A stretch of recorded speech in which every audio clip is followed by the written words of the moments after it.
Halo, nama saya Muhammad Zidan Kuredi dan kami akan mempresentasikan klasifikasi jenis beras menggunakan CNN, menggunakan dataset gambar.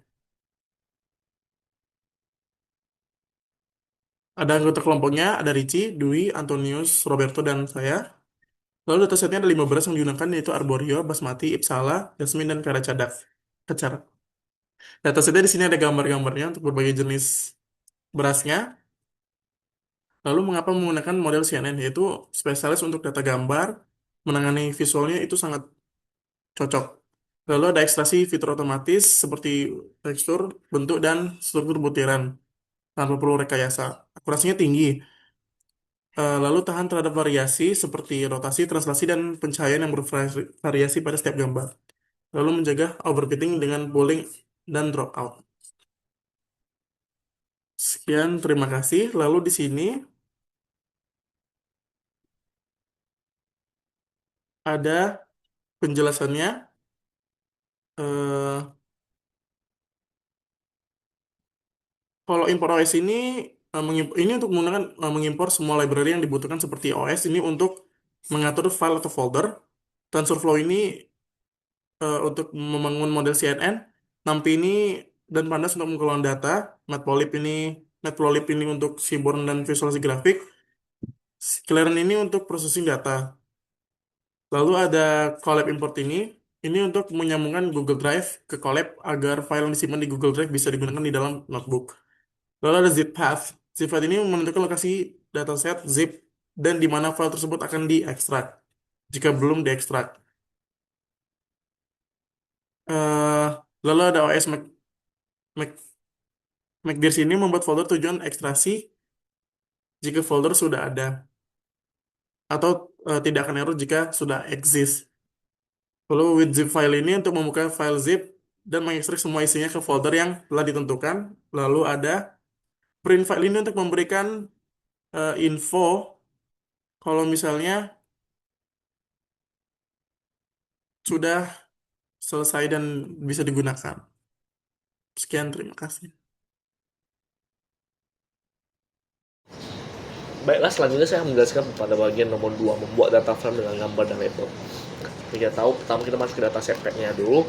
Data frame ini fungsinya membuat tabel yang berisi satu gambar, di mana di kolom gambar itu berisi link dari penyimpanan foto dan juga label.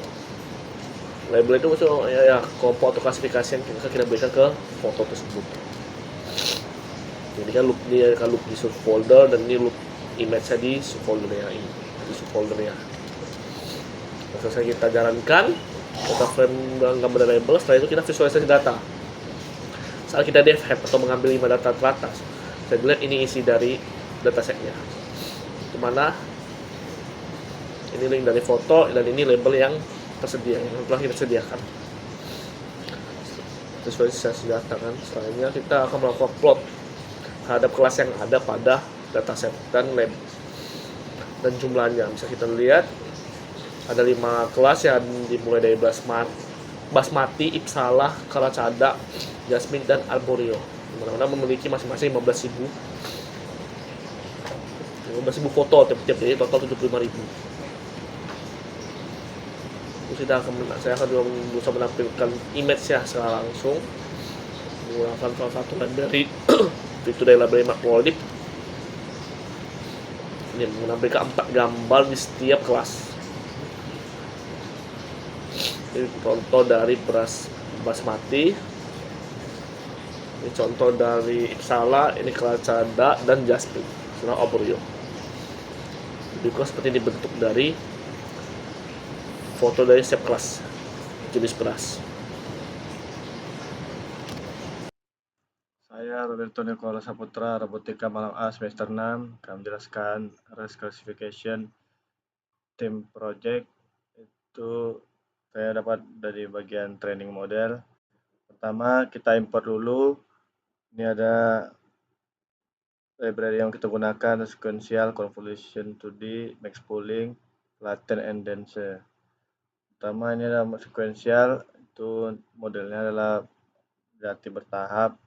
Baru ada convolution 2D, ya ini mengekstrak fitur-fitur dari gambar menggunakan activation ReLU.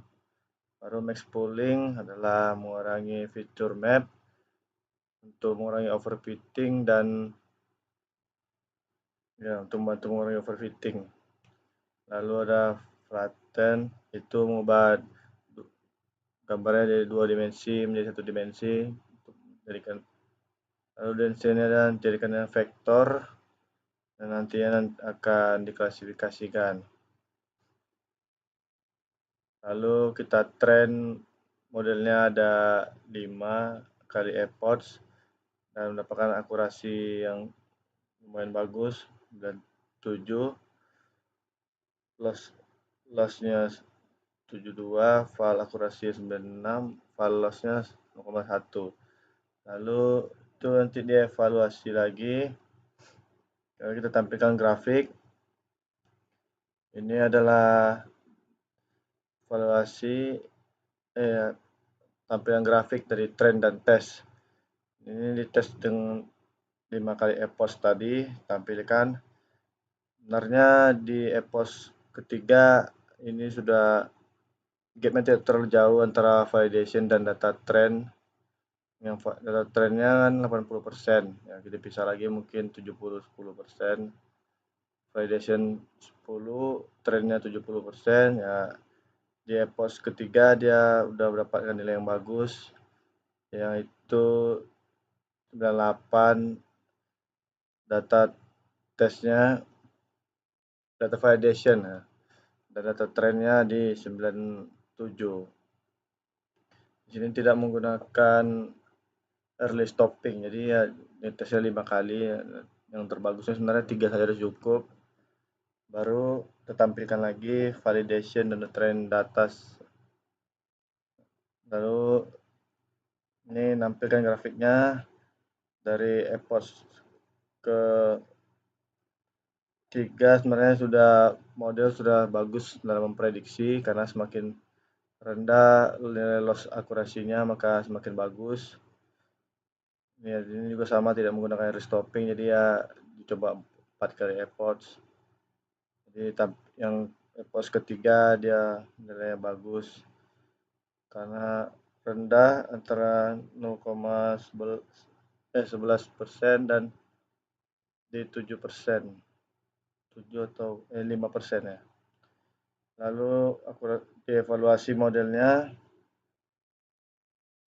terus nanti akan mendapatkan nilai precision, recall, F1 score, support. Dan sini akurasinya adalah bagus-bagus juga, ada 89, 99, 94. Berarti modelnya sudah bagus dalam trend dan validation.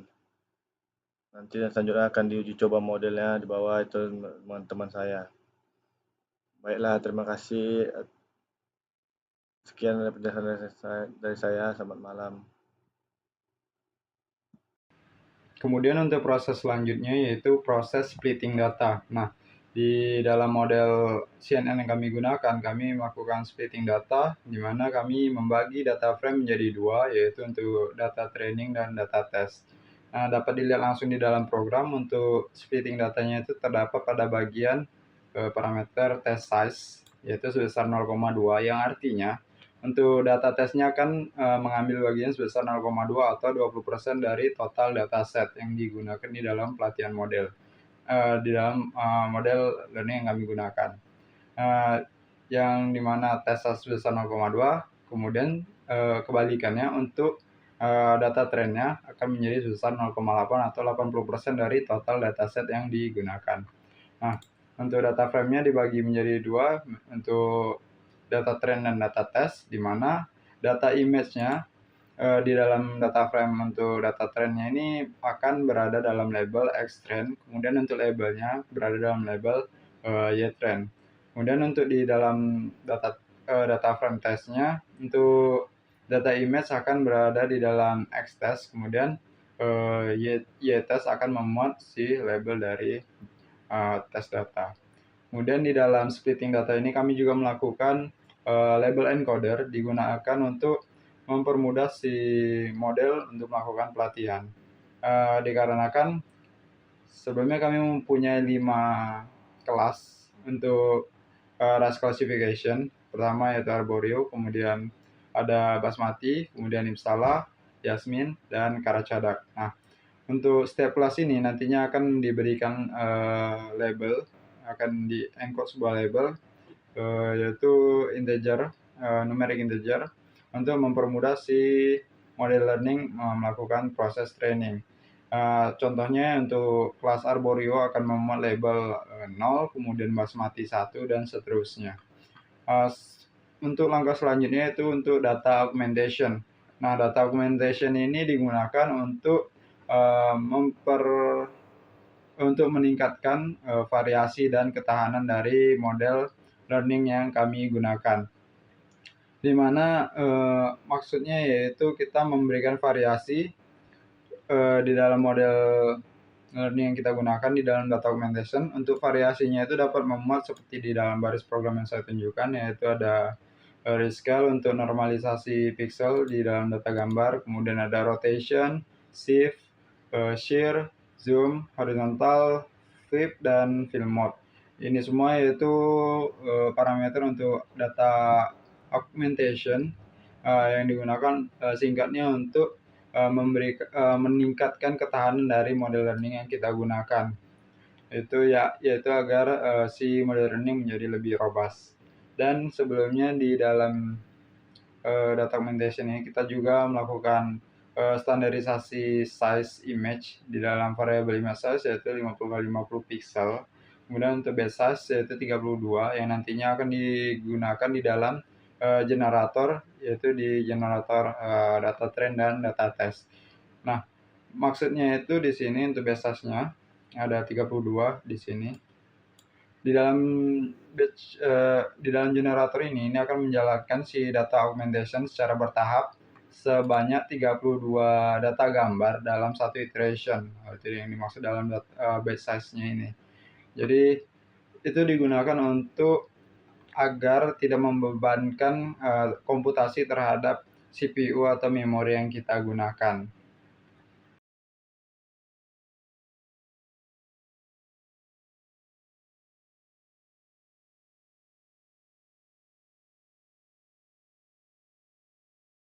Oke, di sini saya akan menjelaskan tentang uji coba modelnya. Pertama kita import dulu image-nya, kita masukkan image patch-nya itu Xtest itu sampai 44, lokasinya, kemudian kita load, lalu resize, dan kemudian convert ke ke 6p array, kemudian rescale lagi untuk pixel value-nya, dan expand dimensi ke include batch size-nya. Lalu kita ketik print. Nah, di sini dapat untuk image-nya itu yang ke 5739 CPG. Lalu untuk prediksinya kita ketik perintah prediction sama dengan model predict EMG array, dan juga untuk kelasnya prediksi kelas index. Nah, di sini untuk prediksi kelas indeksnya itu 9.8 ini untuk kelas yang 0 atau yang bagian ini, bagian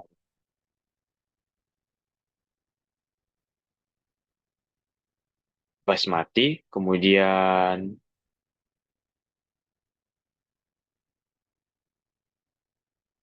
4,3 ini atau 43% ini untuk kelas yang kedua, dan seterusnya.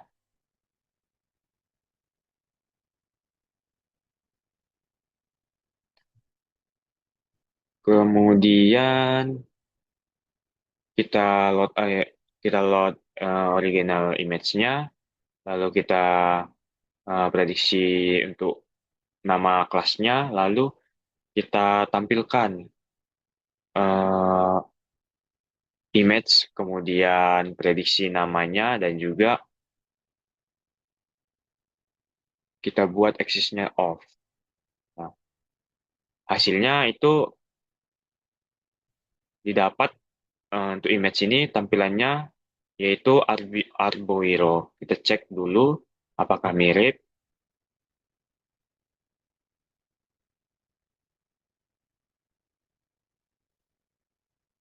Arboiro ya, mirip ya. Berarti modelnya sudah cukup bagus untuk eh, kita gunakan. Oke, sekian dari saya.